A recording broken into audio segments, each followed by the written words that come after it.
আমি পিয়া বেলজিয়াম থেকে সবাইকে আরেকটি নতুন পর্বে ওয়েলকাম জানাচ্ছি। বেলজিয়ামে এসেছি 25 বছর, আর এই 25 বছরের কিছু স্মৃতি আজকে আপনাদের সাথে আমি শেয়ার করব। আশা করি সবার ভিডিওটি ভালো লাগবে। সো একটা লাইক দিয়ে আজকের ভিডিওটি কন্টিনিউ করবেন। আমি যেখানে এসেছি এটা আসলে অনেক পুরাতন একটা জায়গা, অনেক স্মৃতি আছে এখানে। অনেকটা সময় এই এরিয়াতে কেটেছে আমার বেলজিয়ামে আসার পরে। আমি সেই স্মৃতি বিজড়িত দিনগুলি আজকে আপনাদের সাথে শেয়ার করব। বিগত বছরগুলি কিভাবে কেটেছে আমার বেলজিয়ামে সেগুলি একটু একটু করে শেয়ার করব। আপনারাও আজকে আমার এই ভিডিওর সঙ্গে থেকে এনজয় করুন। এই যে এই জায়গাটা অনেক পুরাতন জায়গা, অনেক স্মৃতি আছে এই জায়গায়। আমি এই জায়গায় এসে যখন আমার মেয়ে ঐশী ছোট ছিল, এখানে এসে বসে থাকতাম। কাজ শেষ করে বাসায় ফেরার পথে বসে থাকতাম, মেয়েকে নিয়ে অনেক গল্প করতাম। আর এই যে হলুদ বিল্ডিংটা যেটা দেখা যাচ্ছে, এখানে আমাদের এক সিনিয়র ভাবি থাকতেন। উনি এখন নেই, মারা গেছেন। আমি ঐশীকে নিয়ে এই জায়গাতে এসে বসে কিছুটা সময় মেয়েকে নিয়ে, মেয়ে খেলতো, আমি বসে থাকতাম। আর এই যে ভাবিটা যিনি এই বিল্ডিংয়ে থাকতেন, ওনাকে নিচের থেকে বেল দিতাম। ওই ভাবিটাও আসতো, আমাদের কুদ্দুস ভাবি। উনি আজকে অনেক বছর যাবৎ, 12-13 বছর যাবৎ মারা গেছেন। ওই ভাবি মিলে আর আমি মিলে অনেকক্ষণ গল্প করতাম এই জায়গাতে বসে। অনেক গল্প হতো আমাদের, অনেক কথা হতো, ভালো লাগতো। আজকে সেই পুরাতন জায়গায় আসছি এবং ওই ভাবির কথাও অনেক বেশি মনে পড়তেছে আমার। আমি 98-এ 21 এপ্রিল প্রথম বেলজিয়ামের মাটিতে পা রাখি। আর বেলজিয়ামের মাটিতে পা রেখেই প্রথম পাটা রাখি এই বাড়িতে। আমি আসার পরে প্রথম এই বাড়িতে উঠি। এই যে এটা 10 নম্বর বাড়ি। এই বাড়িতেই আমি প্রথম উঠি বেলজিয়ামে আসার পরে। এখানে অনেকগুলি বাংলাদেশি বেশ কয়েকজন স্টুডেন্ট ছিলেন, যারা এখন নেই, কানাডাতে চলে গেছে। আর আমার সঙ্গে আরও থাকতেন একটা ভিয়েতনামি ফ্যামিলি। তারপরে থাকতেন এই বাড়িতে ডেনমার্কের একজন, আর বাঙালি কয়েকজন থাকতেন। এখানেও আমার অনেক স্মৃতি আছে। এখানেও অনেক মজা করেছি, অনেক গল্প করেছি। আশেপাশে বাঙালি ফ্যামিলি ছিল, তারা আসতো, অনেক গল্প হয়েছে, অনেক মজা হয়েছে। আর এই যে বেসমেন্টের এই রুমটাতে আমাদের সমীরদা ছিলেন, অনেক দিন ছিলেন সমীরদা এখানে। তারপরে সমীরদা বৌদি আসার পরে আর একটা বাড়িতে চলে যায়। এটা ছিল বেলজিয়ামে আমার প্রথম বাড়ি। এই বাড়িতে আমার দীর্ঘ মানে খুব বেশি সময় কাটেনি, দীর্ঘ না, খুব স্বল্প সময় কেটেছে, 1 থেকে 1.5 বছর। বেলজিয়ামে আসার পরে আমি যে 3টা বাড়িতে ছিলাম পরপর, বর্তমানে যেটা আছে এটা দিয়ে 4টা। 3টা বাড়ির মধ্যে এই যে এটা আমার ছিল 3rd বাড়ি। এই যে বিল্ডিংটা,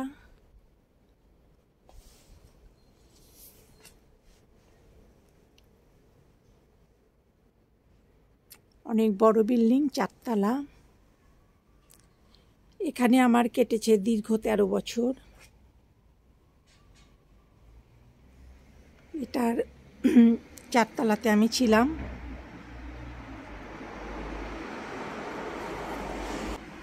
দীর্ঘ 13টা বছর এখানে কেটেছে। এখানে শুধু আমি বাংলাদেশি ছিলাম, তারপরে ছিল আফ্রিকান, চাইনিজ, তারপরে থাইল্যান্ডি।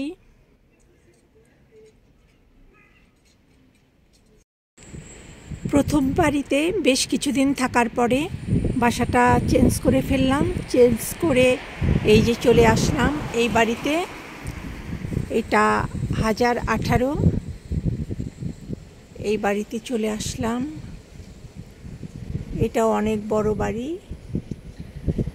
এই যে অ্যাশ কালারের এই বিল্ডিংটা, এখানে চলে আসলাম। এখানে দীর্ঘ 10টা বছর কেটেছে আমাদের। 1018। এই বাড়িতেও অনেক এনজয় করেছি, অনেক পার্টি হয়েছে, অনেক মজা করেছি আমরা বাঙালিরা মিলে। অনেক বাঙালি ছিল এই বাড়িতে, বাঙালি বেশি ছিল, আর ছিল মঙ্গোলিয়ান কিছু। এই যে এই বেসমেন্টটাতেও বাঙালি ছিল। এই বেসমেন্টে আমাদের অনেক পার্টি হয়েছে, অনেক মজা করেছি, অনেক স্মৃতি বিজড়িত বাড়ি এটা।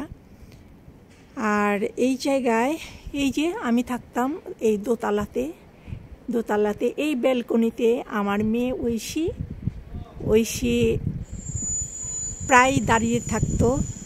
ঐশী হয়েছে এই বাড়িতেই দাঁড়িয়ে থাকতো, এবং সে ছোট ছিল তো একদম ওখানে দাঁড়িয়ে দাঁড়িয়ে যদি কোনো পরিচিত বাঙালিকে দেখতো, ওই ব্যালকনি থেকে তাকে ভাই ভাই করে ঐশী ডাকা শুরু করতো। যেহেতু আমরা কোনো বাঙালিকে দেখলে ভাই বলে থাকি, এই কারণে ঐশীও ওটা, ও ছোট মানুষ, ও তো বুঝতো না, ও ভাই ভাই করে আমাদের সঙ্গে বলতো। এটাও অনেক স্মৃতি বিজড়িত একটা বাড়ি, অনেকটা সময় কেটেছে। আমার মেয়ে যখন স্কুলে প্রায় 8-9 বছর বয়স হয়ে গিয়েছে, তখন আমরা এই বাড়ি থেকে চলে যাই। 9 বছর বয়সে, ঐশীর বয়স যখন 9 বছর, তখন আমরা এই বাড়িটা থেকে চলে যাই।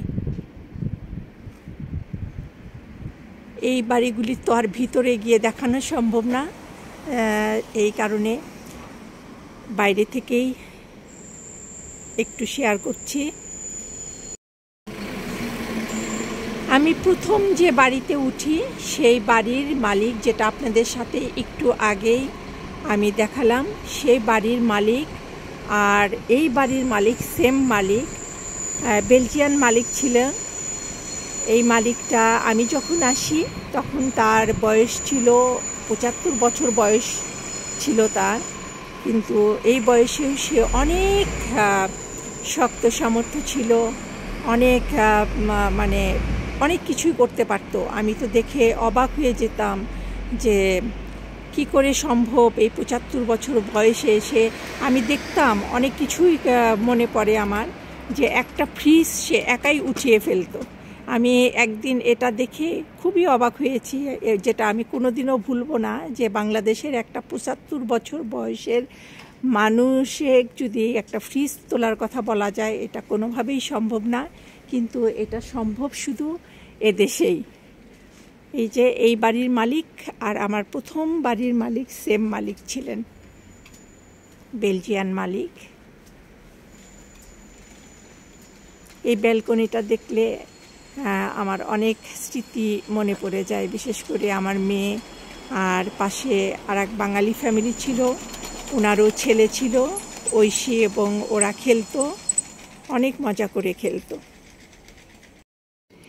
এই 3 নাম্বার বাড়িতে আমরা 13 বছর একটানা ছিলাম, তো আমার অনেকটা দীর্ঘ সময় কেটেছে এই বাড়িতে। আর এখানে অনেক মজা হয়েছে, অনেক আড্ডা হয়েছে, অনেক পার্টি হয়েছে, এবং খুব এনজয় করেছি এই 13টা বছর এই বাড়িতে। আজকে ভিডিওটি এই পর্যন্তই। আবারও দেখা হবে নেক্সট কোনো ভিডিওতে। সে পর্যন্ত সবাই ভালো থাকবেন, সুস্থ থাকবেন। আর প্রতিবারের মতো আবারও মনে করিয়ে দিব, প্লিজ ভিডিওটি ভালো লাগলে একটা লাইক দিয়ে আমাদের এই দেশ বিদেশের গল্প চ্যানেলটি সাবস্ক্রাইব করে আমাদের পাশে থাকবেন। সবাই ভালো থাকবেন। আল্লাহ হাফেজ।